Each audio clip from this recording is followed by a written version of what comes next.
नमस्कार साथियों, निर्माण क्लासेज अयोध्या में आपका हार्दिक स्वागत है। आज हम लोग एक नए टॉपिक पर थोड़ा विचार विमर्श करेंगे। 20वीं शताब्दी के किसान आंदोलन। ठीक है, स्वतंत्रता पूर्व 20वीं शताब्दी में हमारे कौन कौन से प्रमुख, 20वीं शताब्दी का मतलब हुआ 1901 के बाद से लेकर के, ठीक है, यानी कि 1900 से लेकर के 1999 तक। लेकिन जो हमको पढ़ना है वो स्वतंत्रता पूर्व वाला पढ़ना है, यानी 1947 से पहले की स्थिति को पढ़ना है। कौन कौन से प्रमुख किसान आंदोलन रहे, इस बात पर ध्यान रखना है, क्योंकि किसान आंदोलनों का इतिहास बहुत लंबा है। अगर उसे आप पार्ट वाइज बना करके सही सिस्टम से प्रश्न के अकॉर्डिंग नहीं मेंटेन करेंगे तो समस्या हो जाएगी। ठीक है, तो 20वीं शताब्दी में कौन कौन से जो है हमारे आंदोलन हुए उनकी मैं चर्चा करने जा रहा हूँ। ठीक, तो 20वीं शताब्दी के प्रमुख किसान आंदोलनों में शुरुआत होती है, सबसे फेमस जिसके बारे में आप जानते हैं, लगभग हर साल क्वेश्चन आता है, चंपारण सत्याग्रह। ठीक है, चंपारण सत्याग्रह की सबसे पहले चर्चा होती है कि 20वीं शताब्दी में प्रमुख किसान आंदोलनों में सबसे पहले चंपारण सत्याग्रह हुआ।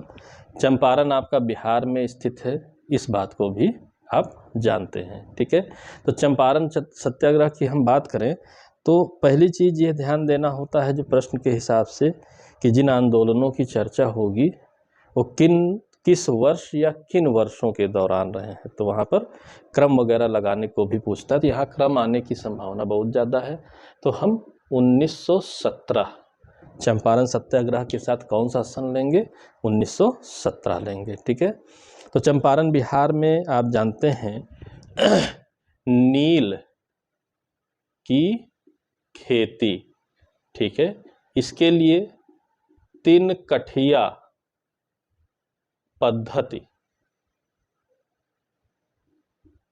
ठीक है, नील की खेती जिसके लिए 3 कठिया पद्धति की चर्चा थी। अब ये 3 कठिया पद्धति क्या थी, तो जो किसान का खेत होता था उसमें 3/20 भाग पर, अब ये आपका प्रश्न है, 3/20 भाग पर अनिवार्य नील की खेती होती थी। यानी कि किसान की इच्छा हो या ना हो कि हम नील की खेती करें, ब्रिटिश गवर्नमेंट की ओर से, ब्रिटिश सरकार की ओर से यह बाध्यता थी कि आपको अपने खेत के 3/20 भाग पर नील की खेती करना अनिवार्य है, और वो नील अंग्रेज व्यापारी ही खरीदेंगे। मनमाना मूल्य देते थे, उचित मूल्य नहीं दिया जाता था, तो किसान कहता था। और इसी दौरान हुआ क्या कि सिंथेटिक नील भी आ गया था, तो सिंथेटिक नील सस्ता था, तो इस जो नेचुरल नील था इसका भी उचित मूल्य नहीं मिलता था। किसान चाहता था कि हम नील की खेती बंद कर दें, लेकिन ब्रिटिश गवर्नमेंट जबरन ये खेती करवा रही थी, 3 कठिया पद्धति से बंद नहीं करने दे रही थी। तो उसी के लिए जो है आंदोलन हुआ। अब आंदोलन में क्या रहा, मुख्य बात क्या रही कि एक राजकुमार शुक्ल जी हैं, ठीक है, एक लोकल यहीं के व्यक्ति हैं राजकुमार शुक्ल जी। राजकुमार शुक्ल गांधी जी से मुलाकात करते हैं और गांधी जी से आग्रह करते हैं कि हमारे आंदोलन को आप एक नई दिशा दीजिए, हमारे आंदोलन का आप नेतृत्व संभालिए ताकि हम इस बंधनकारी खेती से मुक्त हो सकें। गांधी जी स्वीकार कर लेते हैं और ब्रज किशोर, CF Andrews, doctor Anugrah Narayan Singh, ठीक है, राजेंद्र प्रसाद जी, महादेव देसाई, JB कृपलानी आदि के साथ चंपारण पहुंच जाते हैं। ठीक है, आदि के साथ चंपारण पहुंच जाते हैं। ठीक, वहां पर एक जांच आयोग गठित होता है। जब गांधी जी अभी शुरुआती मूवमेंट में आ रहे थे, फिर भी गांधी जी ने दक्षिण अफ्रीका में जो कार्य किए थे उसके अनुसार उनकी नेम फेम काफ़ी कुछ थी। तो वहाँ जब पहुँचते हैं तो सरकार उनको देखती है, तो उनको भी शामिल करते हुए एक जांच आयोग बना दिया जाता है। मतलब ये आंदोलन शुरू, गांधी जी के नेतृत्व में आंदोलन शुरू होने से पहले ही सरकार सरेंडर कर देती है। जो अवैध रूप से वसूली हुई थी उसका 25% किसानों को वापस कर दिया जाता है और आंदोलन सफल हो जाता है। 3 कठिया की जो मजबूरी थी, बाध्यता थी, उसको समाप्त कर दिया जाता है। तो ये आपका चंपारण आंदोलन था। ठीक है, ये बात आपको ध्यान रखना है। और इसी की सफलता पर, ठीक है, इसी की सफलता पर गांधी जी को, यहीं पर ये गांधी जी महात्मा बन गए। ठीक है, रविन्द्रनाथ टैगोर जी ने उनको इस आंदोलन की सफलता पर महात्मा की उपाधि दी। तो गांधी जी महात्मा कब बने, ये भी आपका प्रश्न आता है। ठीक है, और किस आंदोलन का परिणाम रहा, किसने उपाधि दी, तो रविन्द्रनाथ टैगोर जी ने इन्हें यहाँ पर महात्मा की उपाधि दे दी। ठीक, इस क्रम में, जैसे इस हेडिंग के क्रम में इसी तरीके से पढ़ना। फिर इंडिविजुअल चंपारण को गहराई से आप पढ़ सकते हैं और अन्य आंदोलनों को, वो एक अलग विषय है, लेकिन यहाँ इतनी बात आपको जाननी है। ठीक, चंपारण सत्याग्रह के बाद फिर अगला खेड़ा सत्याग्रह होता है 1918 में। खेड़ा सत्याग्रह ये 1918 में होता है। ठीक है, चंपारण बिहार में था। ठीक, तो खेड़ा कहाँ पर है, यह भी प्रश्न है। यहाँ क्रम लगाने का बहुत बार पूछा हुआ है, इसलिए बहुत ध्यान से आपको मेंटेन करना पड़ेगा। तो जब हम खेड़ा सत्याग्रह पढ़ते हैं तो खेड़ा नाम का जो स्थान है ये है गुजरात में। खेड़ा कहाँ पर है, गुजरात में है। अब यहाँ पर भी गांधी जी की एंट्री होती है। ठीक है, खेड़ा सत्याग्रह में भी गांधी जी की एंट्री होती है। यहाँ पर कुनबी पाटीदार किसान थे, अकाल फैला और उसी समय प्लेग फैल गया। अब भू राजस्व नहीं दे पा रहे थे, लगान नहीं दे पा रहे थे, यानी चाह रहे थे कि लगान भाई जबरन हमसे वसूली ना की जाए, ऐसी सब बातें थी, लेकिन सरकार मानने को तैयार नहीं थी। तो यहाँ पर मोहनलाल पांड्या, ठीक है, यहाँ पर कौन थे, मोहन लाल पांड्या, इनके नेतृत्व में खेड़ा सत्याग्रह का आंदोलन चल रहा था। फिर गांधी जी की भी यहाँ एंट्री होती है, गांधी जी भी पहुँच जाते हैं 22 मार्च 1918 को, और यहाँ पर वो सत्याग्रह करने लगते हैं। ठीक है, यहाँ पर गांधी जी सत्याग्रह आंदोलन चलाते हैं। ठीक, अब देखिए प्रश्न क्या मजेदार आता है, चंपारण सत्याग्रह में कोई सत्याग्रह नहीं हुआ था, गांधी जी का नाम ही काफी था, काम हो गया। लेकिन खेड़ा में सत्याग्रह वास्तविक रूप से अगर देखा जाए तो गांधी जी का ये पहला आंदोलन था। ठीक है, भारत में चंपारण से शुरुआत होती है, लेकिन चंपारण में बस पहुंचते हैं और सब काम होता चला जाता है, कोई वास्तविक आंदोलन की आवश्यकता नहीं पड़ी। लेकिन खेड़ा में गांधी जी ने पहला सत्याग्रह किया और ये सफल सत्याग्रह रहा, इस बात को ध्यान रखे रहिएगा। यानी प्रथम वास्तविक सत्याग्रह गांधी जी ने सर्वप्रथम कहाँ पर किया, खेड़ा में किया, 1918 में किया। यह बात आपका प्रश्न बनता है। ठीक, इसके बाद सब चल रहा था, किसान सक्रिय हो रहे थे। अगला जो मूवमेंट हुआ वो अवध किसान सभा। ठीक है, एक किसान सभा का गठन हुआ, अवध किसान सभा। ठीक, बहुत ध्यान से समझिएगा।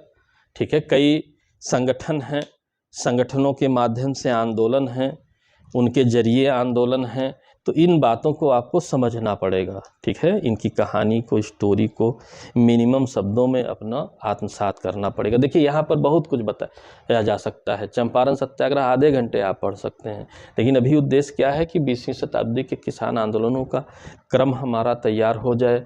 ठीक है, मूल क्या बातें हुई थी वो तैयार हो जाए, ताकि जो सबसे इम्पॉर्टेंट हमारे प्रश्न हैं वो हमसे रिकवर हो सके, ताकि हम गलती कम से कम करें। बाकी तो इतिहास अनंत है, पढ़ते रहिए, कभी भी ख़त्म नहीं होने वाला है। ठीक, तो खेड़ा सत्याग्रह हो गया। फिर अवध किसान सभा की जो है स्थापना हुई 1918 में। ठीक है, अवध में। अब इसकी कहानी किस तरीके से चलती है कि अवध किसान सभा के लिए पहले आपको जानना पड़ेगा 1918। ठीक है, तो 1918 में क्या हुआ, उत्तर प्रदेश किसान सभा, इस पहले नाम क्या था, उत्तर प्रदेश किसान सभा, ठीक है। 1918 में जो पहली सभा बनी, यानी कि अवध किसान सभा की नींव कहाँ पड़ रही है? उत्तर प्रदेश किसान सभा में पड़ रही है, ठीक। इसमें गौरी शंकर मिश्र जी, इंद्र नारायण द्विवेदी जी, मदन मोहन मालवीय जी का विशेष योगदान रहा उत्तर प्रदेश किसान सभा की स्थापना में, ठीक। जब ये स्थापना हो गई तो लोगों को जागरूक करने लगे। इसी दौरान एक नाई धोबी बंद आंदोलन चला, ठीक। अभी उत्तर प्रदेश किसान सभा है और इसी का जो है नाई धोबी बंद आंदोलन चला, ये प्रतापगढ़ में चला। यानी कि अंग्रेजों के दाढ़ी बाल बनाना, कपड़े धुलना, ये सब बंद करके एक सत्याग्रह जैसा ही आंदोलन शुरू हुआ, नाई धोबी बंद आंदोलन शुरू हुआ। ये प्रतापगढ़ में हुआ। इसी दौरान किसानों को संगठित करने में बाबा रामचंद्र की एंट्री होती है। बाबा रामचंद्र हैं, ठीक। ये भी 1918 का ही है, ठीक है। अब एंट्री होती है बाबा रामचंद्र की, और इनकी प्रारंभिक जो कर्म भूमि रही वो रही महाराष्ट्र। यानी कि बाबा रामचंद्र ने प्रारंभ कहाँ से किया? महाराष्ट्र से प्रारंभ किया। महाराष्ट्र में किसानों को संगठित करने लगे, ठीक है, और जागरूक करने लगे, ठीक। तो इधर मदन मोहन मालवीय, ठीक है, गौरीशंकर मिश्र, ये लोग हैं नॉर्थ इंडिया में। साउथ में बाबा रामचंद्र हैं। इनकी मुलाकात होती है, ठीक है। फिर इनकी मुलाकात होती है जवाहरलाल नेहरू जी से और अन्य कांग्रेसियों से। तो फिर इसके बाद बाबा रामचंद्र प्रयास करते हैं, और कौन सा? अवध किसान सभा। यानी कि इनके प्रयास से अवध किसान सभा की स्थापना होती है। यानी यह भी इसी में मर्ज हो गया और इनका प्रयास रहा, और ये 1920 में स्थापित हुआ। अवध किसान सभा कब स्थापित हुई? 1920 में। यानी कि उत्तर प्रदेश किसान सभा, यह संगठन मालवीय जी, मिश्र जी, ठीक है, इन लोगों का योगदान था। फिर उसी में कांग्रेस भी जुड़ी थी, नेहरू जी, गांधी जी, सब लोग। फिर इधर दक्षिण से बाबा रामचंद्र आए, मुलाकात हुई। इन लोगों के सम्मिलित प्रयास, विशेष प्रयास, बाबा रामचंद्र का परिणाम निकल करके आता है अवध किसान सभा नाम से 1920 में एक किसान संगठन की स्थापना की गई, जो कि आपका मोस्ट इम्पॉर्टेंट प्रश्न है। अवध किसान सभा, इसको याद रखे रहिएगा, ठीक, ताकि कोई दिक्कत ना होने पाए, ठीक। और इस किसान सभा ने कई छोटे मोटे बड़े आंदोलनों का नेतृत्व किया, एक विशेष भूमिका निभाई, जिसके परिणाम स्वरूप काफ़ी कुछ बदलाव भी रहे थे, ठीक है। ये बात ध्यान रखे रहिएगा। फिर इसी क्रम में एक एका आंदोलन होता है, ठीक है। यानी अवध किसान सभा वाले से ही प्रेरित लोग, इसी संगठन के लोग एक आंदोलन करते हैं, एका आंदोलन। ये 1921 का है। और जब यहाँ स्थान पूछेगा, यहाँ स्थान भी पूछा हुआ है, स्थान भी आपसे पूछेगा, तो स्थान आप गलत नहीं कर सकते हैं। ये है बहराइच और सीतापुर में, ठीक है। एका आंदोलन कहाँ चला और कब चला? 1921 में चला, बहराइच और सीतापुर में जो है चला। यहाँ पर भी जो है लगान ही मुख्य मुद्दा था किसानों का, और उसी के लिए संघर्ष किया एका आंदोलन में। ये बात आपको याद रखना रहेगा। फिर इसके बाद सारा सिस्टम चलता रह रहा है, ठीक है। अब जो है गंगा की सौगंध भी यहीं दी गई थी। हो सकता है इस तरह पूछ ले, गंगा की सौगंध किस, मतलब गंगा जी की सौगंध दी जाती थी कि हम लगान नहीं देंगे, लगान इस तरह से देंगे, ठीक है। और अपनी डिमांड को रखा था इन्होंने, ठीक है। फिर इसके बाद जो बड़ा आंदोलन हुआ वो बारदोली सत्याग्रह हुआ, बारदोली आंदोलन हुआ, उसको भी आपको जानना है। इसके बाद बारदोली आंदोलन, ठीक है। अब बारदोली आंदोलन फिर मोस्ट इम्पॉर्टेंट हो गया। अब बारदोली आंदोलन का समय क्या था? 1928, यानी कि इसी समय एक और साइमन कमीशन का मूवमेंट चल रहा है, साइमन कमीशन की रिपोर्ट की चर्चाएं हो रही हैं, नेहरू रिपोर्ट की चर्चा हो रही है। ठीक, सविनय अवज्ञा आंदोलन की नींव तैयार हो रही है। उसी दौरान आपका बारदोली सत्याग्रह हुआ, बारदोली आंदोलन हुआ। और ये बारदोली है कहाँ? सूरत, गुजरात में। सूरत जिला गुजरात में है ये। यह भी आपका प्रश्न है। ठीक, पहले भी बताया, अभी भी बता रहा हूं कि यहाँ पर किसी आंदोलन का विश्लेषण उस तरीके से नहीं है, उसमें एक एक इंडिविजुअल आपको क्लास लेनी पड़ेगी। यहाँ मुख्य उद्देश्य है 20वीं शताब्दी के किसान आंदोलनों का क्रम हम जाने, मुख्य बातें हम जाने, ताकि प्राइमा फेसी जो प्रश्न आते हैं, जो सबसे इम्पॉर्टेंट प्रश्न हैं, वो हम मेंटेन कर सकें, फिर गहराई अपने आप हम बढ़ा लेंगे। ठीक है, तो बारदोली सत्याग्रह सूरत गुजरात में हुआ। ये हुआ कालीपराज जनजाति के लोगों द्वारा। ठीक है, यहाँ आंदोलन में किसने भाग लिया? कालीपराज जनजाति। ये जनजाति मूलतः किसान ही थी। इनको ट्राइबल आंदोलन में नहीं रखेंगे, बल्कि किसान आंदोलन में ही रखा जाता है। ठीक, और कालीपराज का अर्थ था काले लोग, काले लोग। ठीक है, इस जनजाति ने आंदोलन किया। यहाँ क्या था? हाली पद्धति का विरोध था। ठीक है, विरोध किसका था? हाली पद्धति। ठीक, हाली पद्धति क्या थी? बंधुआ मजदूरी। बंधुआ बना करके मजदूर कराते थे। इनके पास कोई अधिकार नहीं थे, एक दास की तरह इनसे व्यवहार किया जाता था। स्लेवरी तो भारत में समाप्त थी, फिर भी बंधुआ मजदूरी यहाँ चल रही थी। इन लोगों ने विरोध किया, इन लोगों ने आंदोलन चलाया। यहाँ पर जो नेतृत्व किया, ठीक है, सबसे इंपॉर्टेंट प्रश्न है नेतृत्व, ये किया वल्लभ भाई पटेल ने। और यहीं पर इनको बारदोली आंदोलन की सफलता से ही सरदार की उपाधि मिली। ठीक है, जो गुजरात की महिलाएं थीं, तमाम महिलाओं की डिमांड पर, देखिए यहाँ एक बड़ा टेक्निकल प्रश्न आता है। ठीक, आपको प्रश्न पढ़ के ध्यान देना होगा। उपाधि सरदार की गांधी जी ने दी थी, लेकिन किसकी ओर से गांधी जी ने दी थी? गुजरात की महिलाओं की ओर से बारदोली आंदोलन की सफलता पर। ठीक, यहाँ एक और उपाधि भी दी गई।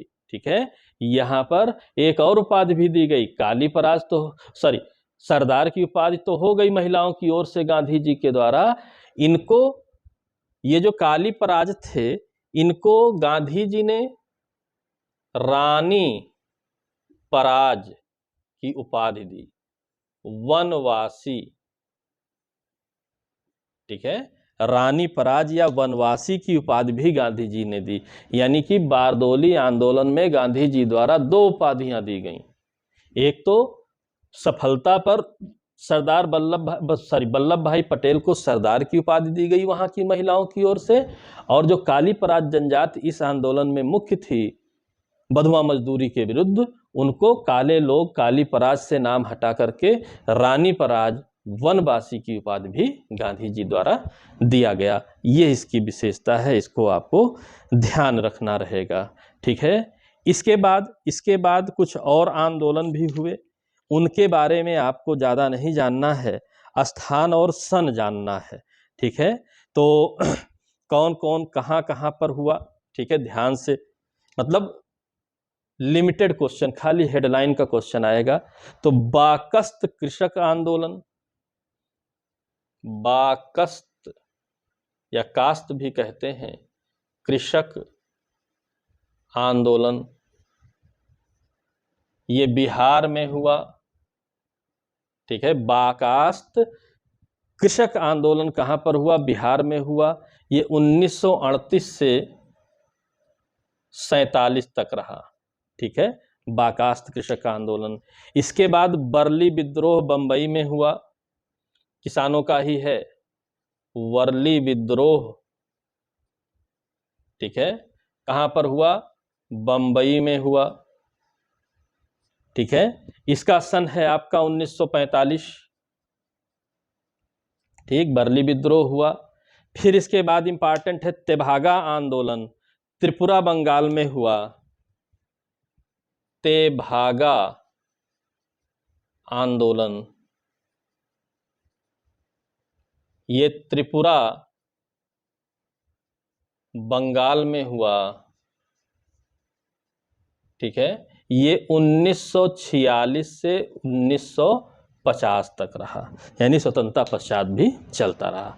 तो 20वीं शताब्दी के अगर अंग्रेजों के समय से प्रारंभ हुए, अंग्रेजों के समय में हुए प्रमुख किसान आंदोलनों की हम बात करें तो चंपारण 1917, खेड़ा 1918, उत्तर प्रदेश किसान सभा 1918, अवध किसान सभा 1920, एका आंदोलन 1921, बारदोली 1928, बाकस्त 1938, बरली 1945 और तेभागा 1946 में ये प्रमुख आपके आंदोलन हैं। कम से कम पहले आपको इतना तैयार करना पड़ेगा, इसके बाद फिर आप इन आंदोलनों की गहराई में भी जा सकते हैं।